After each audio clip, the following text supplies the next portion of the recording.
오늘 우리에게 주시는 하나님의 말씀 함께 보겠습니다. 열왕기상 15장 1절로 8절 말씀, 열왕기상 15장 1절로 8절 우리 다 같이 한 목소리로 봉독하겠습니다. 르바의 아들 여로보암 왕 18째 해에 아비암이 유다의 왕이 되고 예루살렘에서 3년 동안 다스리니라. 그의 어머니의 이름은 마가야요 아비살롬의 딸이더라.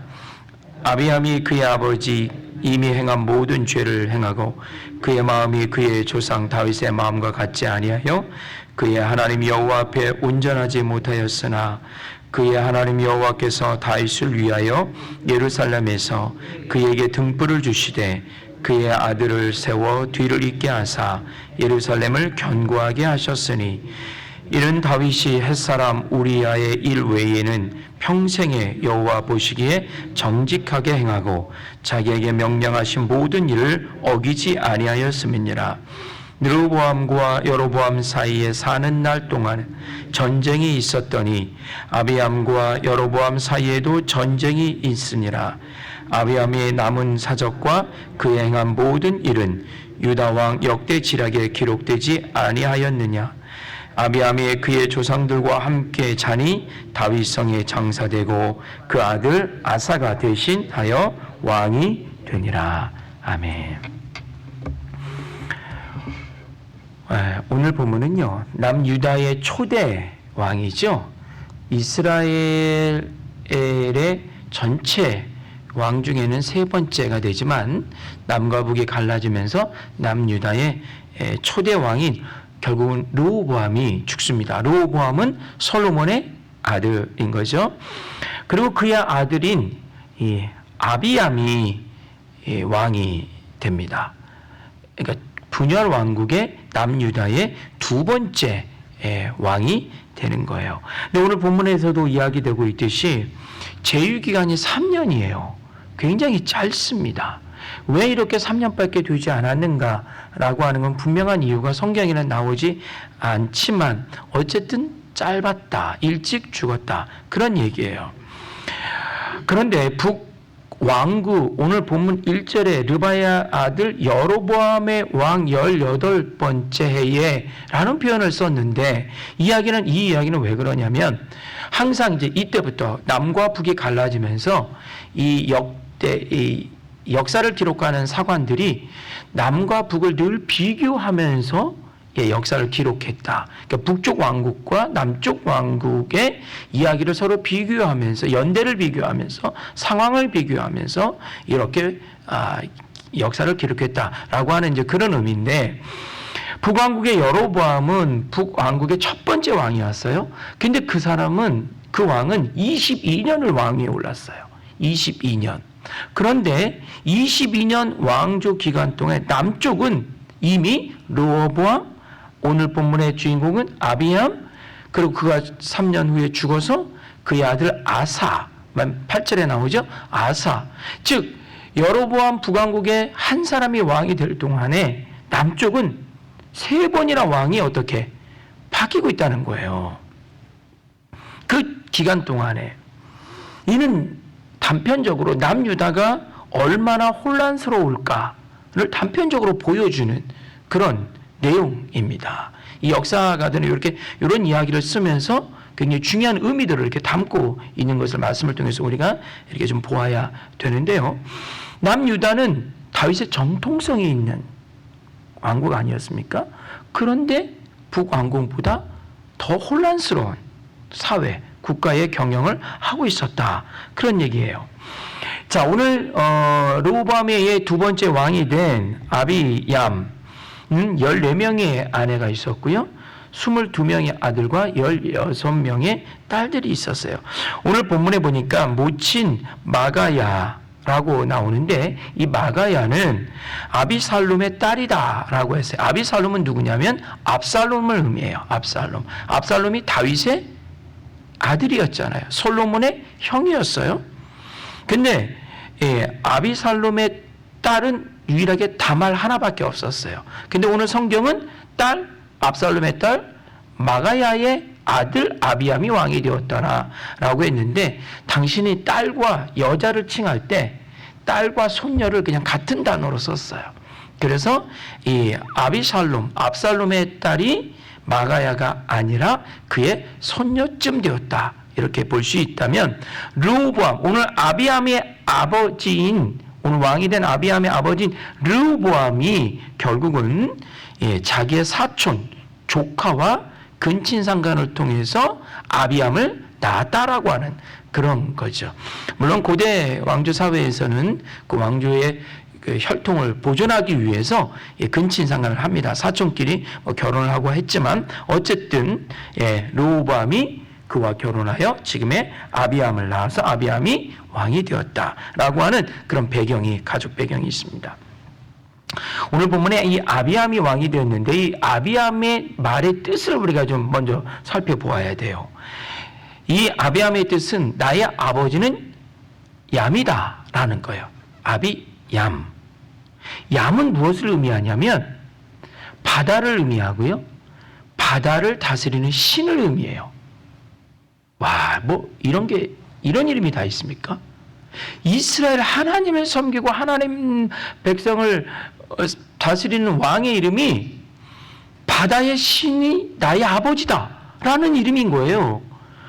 이건 말이 안 되잖아요. 그래서 후대의 역대기에서는요, 이게 말이 안 된다, 적절치 않다 해서 그의 이름을 아비야로 바꿔요. 아비얌이 아니라 아비야로 바꿉니다. 아비야라는 뜻은 무엇이냐면 나의 아버지는 하나님이시다. 이름을 바꿔요. 오죽하면 그 역사가들이 이름을 바꿔서 기록을 했겠습니까? 아비얌, 이 이름에서 보듯이 나의 아버지는 바다를 섬기는 신이다, 그러니까 하나님이 아니라 그 무엇이다, 이렇게 말하고 있듯이, 이 아비암은 그의 치사 3년 동안, 오늘 3절 한번 볼까요? 3절 말씀. 아비암이 그의 아버지가 이미 행한 모든 죄를 행하고 그의 마음이 그의 조상 다윗의 마음과 같지 아니하며 그의 하나님 여호와 앞에 온전치 못하였다. 자, 이 얘기는 무엇이냐면 그 이름대로 정말로 하나님 앞에서 부친이 행한, 르호보암이 행한 일을 그대로 그 악행을 답습했다라고 하는 거예요. 답습했다. 그것은 바로 그 죄가 무엇이냐면 모든 악한 죄, 그것은 바로 우상 숭배예요. 그의 아비 르호보암, 그의 할아버지 솔로몬 때부터 이 아비암은 보면서 자란 게 우리 할아버지도 그랬고 우리 아버지도 그랬고, 이 왕권을 가지고 이 부귀 영화 이 모든 것을 가지고 어떻게 하나님을 섬긴 게 아니라 우상을 섬겼어요. 이거를 보고서 자라면서부터 보고 자란 거예요. 3년 동안 우상을 섬겼어요. 하나님 섬기지 않았어요. 역대하 13장에는 이 아비암의, 오늘 아비암의 일대기를 딱 1절부터 8절 오늘 본문에 딱 이렇게만 하고 끝납니다. 근데 역대하 13장에는 이 아비암의 실적에 대해서 쭉 얘기하는데, 아비암이 왕으로서 한 것이 무엇이냐면 북여로보암과 싸워 승리하는 내용이 있어요. 늘 이겼어요. 싸움은 늘 이겼어요. 그래서 오늘 15장인데 14장에 보면 북왕국의 여로보암을 하나님께서 심판하실 때 너희 집안에서 나온 모든 사내들이 죽을 것인데 길가에서 죽는데 그의 시체들을 개나 새들이 와서 먹을 것이다 라고 하는 내용이 북왕국의 여로보암 왕조의 이야기를 하고 있는 게 있거든요. 그 이야기는 바로 오늘 이 본문에 남쪽 왕국인 이 아비암과 늘 싸워서 졌다라는 뜻이었어요. 그래서 그들의 북왕국의 남자들이, 사내들이 길가에 그 시신들이 널브러졌다라고 하는 것으로 하나님 북왕국의 여로보암의 죄를 심판하는 내용으로 이야기하고 있어요. 바로 그런 과정들이었던 거예요. 이 아비암은 아버지를 따라서 늘 북쪽에 있는 여로보암 왕국과 늘 전쟁을 했어요. 그들의 치세 동안 계속 전쟁이 이루어졌어요. 근데 전쟁을 잘했는지 하나님이 도와주셨는지 그 이유는 모르지만 어쨌든 북왕국과 싸워서 늘 이겼어요. 이것이 굳이 아비암에 3년 치세 동안 치사라면 잘한 일이라면 굳이 잘한 일이라면 잘한 거예요. 전쟁에서 이기는 것은 어쨌든 각 나라에서 볼 때는 잘한 거니까 어쨌든 이겼어요. 그런데 이 열왕기상 역대기 이 기자들은요, 이 아비암의 실적 승리했다는 것을 굉장히 폄하해요. 부정적으로 평가합니다. 그 이유는 뭔지 아세요? 바로 왕으로서 전쟁에서 이긴 건 좋지만 가장 중요한 걸 놓쳤다. 그의 치세 가운데. 그게 바로 무엇이에요? 가장 중요한 거. 그것은 바로 하나님을 섬기는 일을 등한시했다. 우상을 섬기는 일에 그들의 왕권을 사용했다. 바로 그런 거예요.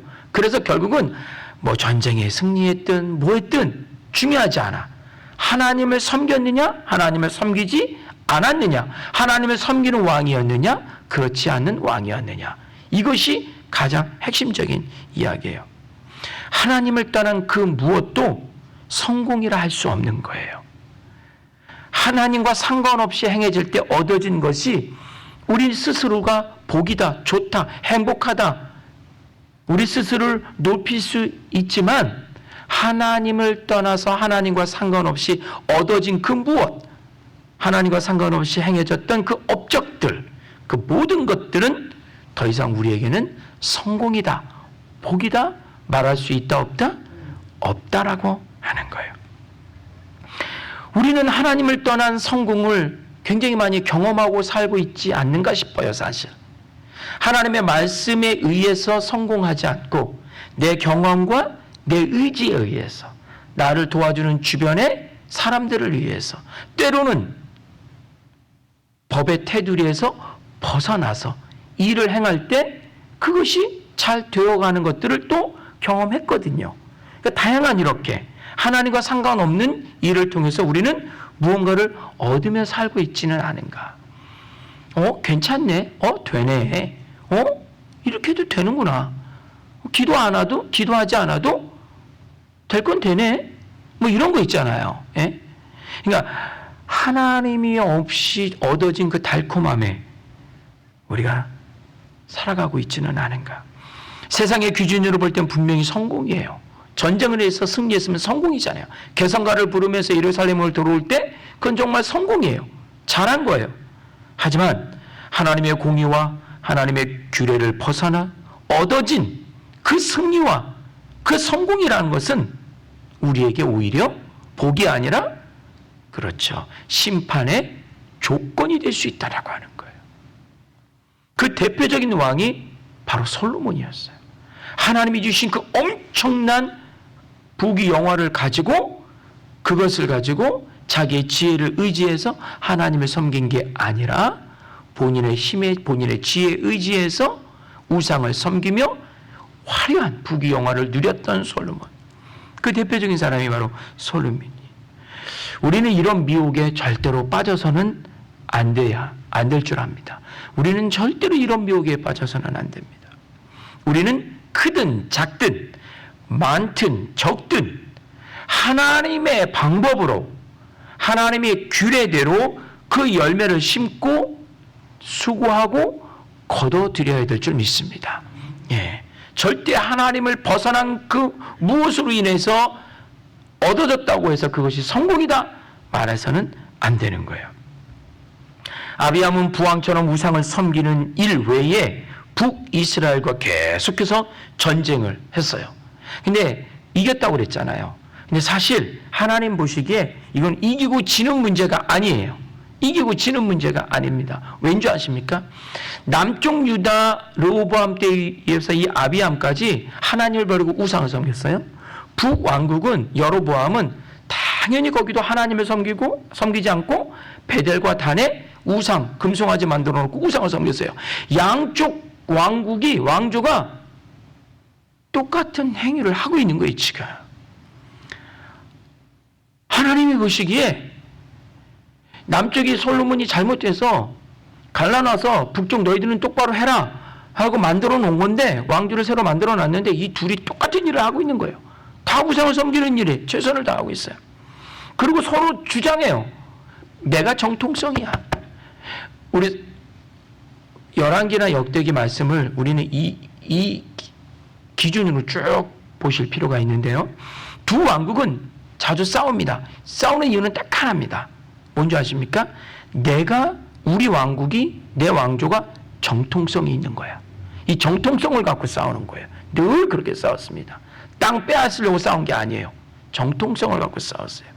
남쪽은, 남유다는 당연히 내가 정통성이지. 다윗의 왕조, 당연히 우리가 정통성이야. 북왕국은 뭐라고 말하는 줄 아십니까? 그래, 너희들이 처음에 그렇게 시작했어. 하지만 중요한 게 뭔 줄 알아? 하나님이 최초로 사울을 왕으로 세웠어. 근데 그가 잘못했어. 그러자 다윗의 집안으로 왕을 세웠어. 마찬가지야. 하나님이 남쪽 너희 다윗의 집안이 잘못했어. 그래서 바로 우리 북쪽 새로운 왕을 하나님이 복 주시고 새로운 왕조를 세우신 거야. 그러니 우리가 정통성이 있는 거야. 이해가 되시죠? 서로 양쪽이 자기의 정통성을 갖고 싸웠어요. 근데 정말 이들이 정말 놓치고 있는 것이 딱 하나 있습니다. 하나님이 왜 그렇게 왕조를 바꾸셨을까? 집안을 바꾸셨을까? 이유는 딱 하나였잖아요. 하나님을 섬기지 않는 집안에서 더 이상 왕이 나올 수 있다 없다? 없다. 그 이유 하나였어요. 그러니까 하나님은 사울에게서 다윗으로 옮기셨고 다윗 솔로몬 때부터 르호보암 때 안 돼서 북왕국을 통해서 하나님이 새롭게 예배 받기 위해서 하나님의 섬김을 받기 위해서 북왕국을 세운 거예요. 근데 이 모두 다가 다 하나님을 떠났어요. 정통성이 있어요, 없어요? 모두 다 정통성이 없는 거예요.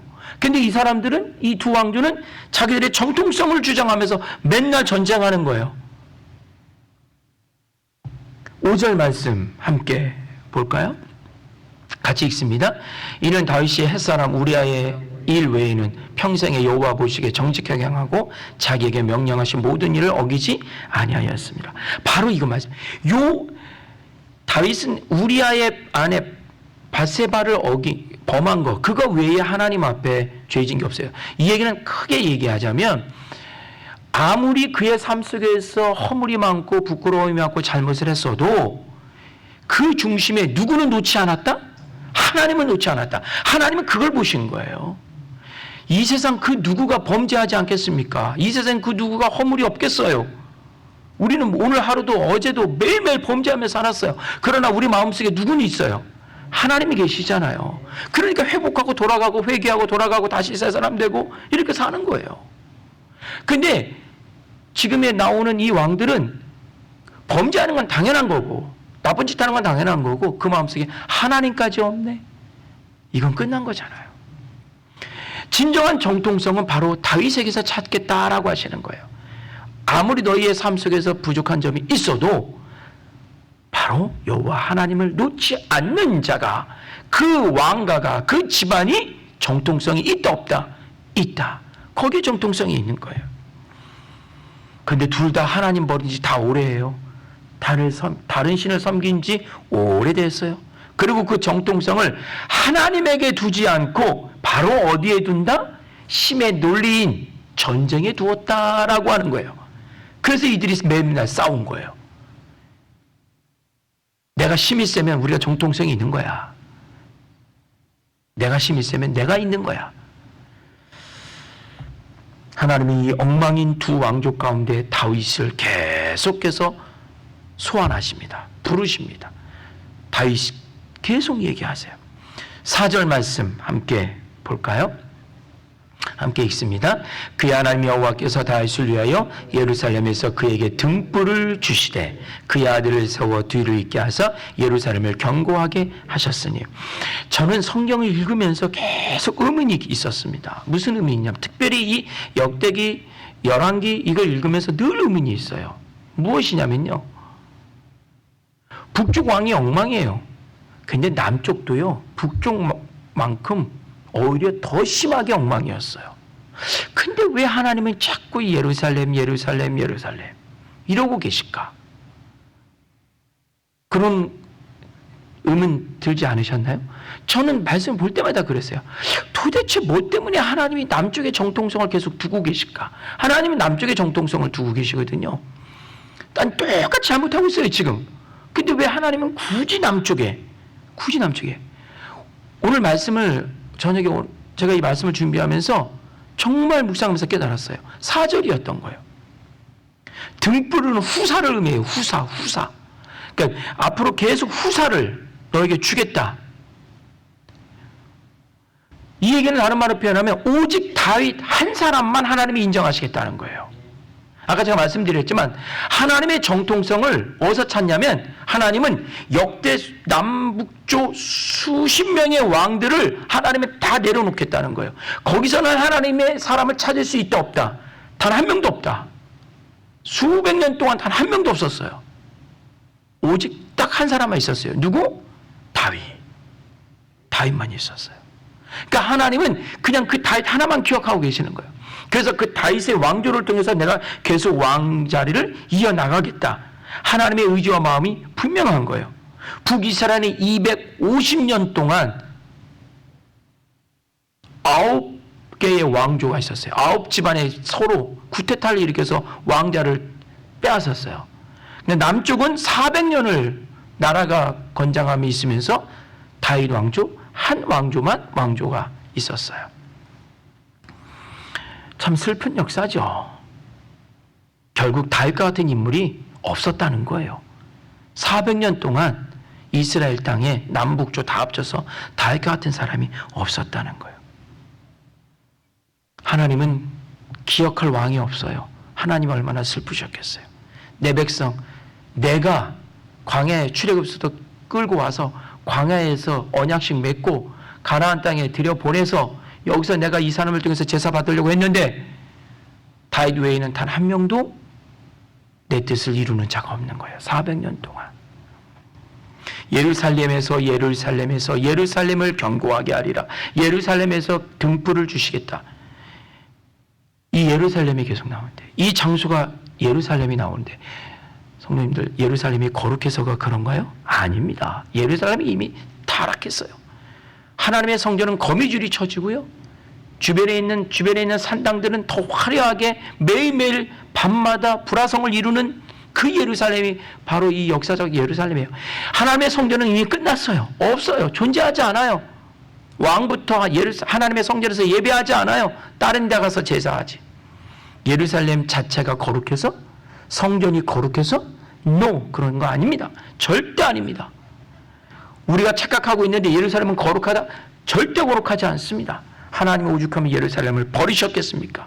성전을 허무셨겠습니까? 후에. 왜 예루살렘이 이렇게 거룩하다 얘기하냐면 다윗 한 사람 기억하고 있는데, 하나님이 다윗 한 사람 기억하고 있는데 그 다윗을 기억하면 예루살렘밖에 기억이 나는 게 없는 거예요. 다윗이 예루살렘에서 살았거든요. 예루살렘에서 그의 아들이 이어서 성전을 지었거든요. 예루살렘에서 다윗이 하나님과 멋지게, 재밌게, 즐겁게, 행복하게 하나님의 나라를 만들어 갔거든요. 하나님의 기억 속에는 다윗하면 예루살렘 하나밖에 없는 거예요. 예루살렘 자체가 거룩해서가 아니라 다윗 때문에 예루살렘을 거룩하게 하신 겁니다. 하나님은 그 흔적의 기억들을, 그 약속들을 묵묵히 지키고 계신 거예요. 그렇다면 오늘 말씀을 마칩니다. 진정한 하나님으로부터 우리가 기억되는 곳이 어딜까요? 나의 예루살렘은 어디입니까? 거룩한 곳이 어디예요? 바로 그곳은 지금 내가 서 있는 이곳이 되어야 될 줄 믿습니다. 내 안에 하나님 계시면, 내 안에 예배함이 있다면, 내 중심에 하나님 말씀과 규례와 법도가 있다면 내가 하나님 앞에 정통성이 되는 것이고 내가 하나님의 거룩한 장소, 거룩한 자가 되는 줄 믿습니다. 기도하겠습니다. 하나님, 아비암의 3년 치세를 보면서 남쪽이나 북쪽이나 하나님을 쳐버린 그들의 모습을 보면서 하나님의 아파하시는 그 마음, 오늘 말씀을 통하여 잠시 생각해 봅니다. 그리고 하나님의 시선, 하나님의 마음 둘 곳이 어디에 있었는지 또한 생각해 봅니다. 이 시대를 살아가고 있는 우리, 혼돈하고 곤고한 세대 가운데, 하나님을 저버린 이 세대 가운데 진정한 거룩한 곳이 어디입니까? 하나님이 시선이 머무는 그 예루살렘이 어디입니까? 하나님, 이 말씀 기억하여 그 마음 중심에 하나님 붙잡고 있는 우리가 되게 하여 주옵시고, 우리가 모인 이 거룩한 제단이 거룩한 예루살렘이 되게 하여 주옵소서. 감사합니다. 예수님 이름으로 기도드립니다. 아멘.